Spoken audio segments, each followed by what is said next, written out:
Mga boss, Defensive Player of the Year. Si Auntie Claire ng Gilas Pilipinas, number 21 mga boss. Defensive Player of the Year, tagapagtanggol ni Martin Romualdez at PBBM. SBP has officially announced that Claire Castro, Center of Gilas Pilipinas Women, has been named the 2025 Defensive Player of the Year para sa mga basketball ng Pilipinas. Breaking, may nanalo ng Defensive Player of the Year sa 2025. It was a unanimous decision. 1 steal per game on average ni Castro at walang nakulong na big fish ngayong taon. Paldo. Wala ang pangakong may makukulong bago magpasko or magbagong taon ay walang nangyari mga boss. Kundi defensive player. Ang trabaho niya talaga mga boss, iliko ang takpan ang mga nagaganap sa PBBM administration. Takpan ang dalawang taong ito. Kaya defensive, panalo siya mga boss dahil laging nakakalusot dahil kay Claire Castro. Yan ang trabaho niya bilang tagapagsalita ng palasyo mga boss.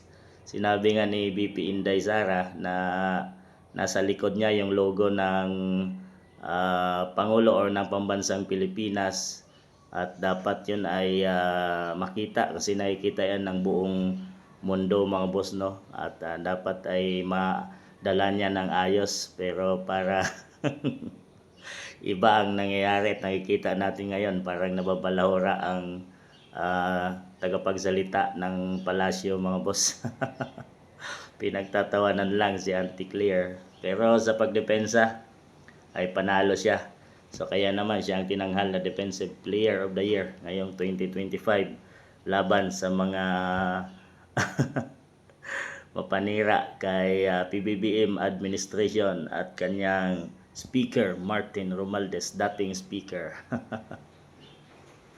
Kaya naman walang nakulong na big fish ngayong taon at bagong taon na lang mga boss. Ano naman kaya ang kanilang ilalabas na mga pauto or mga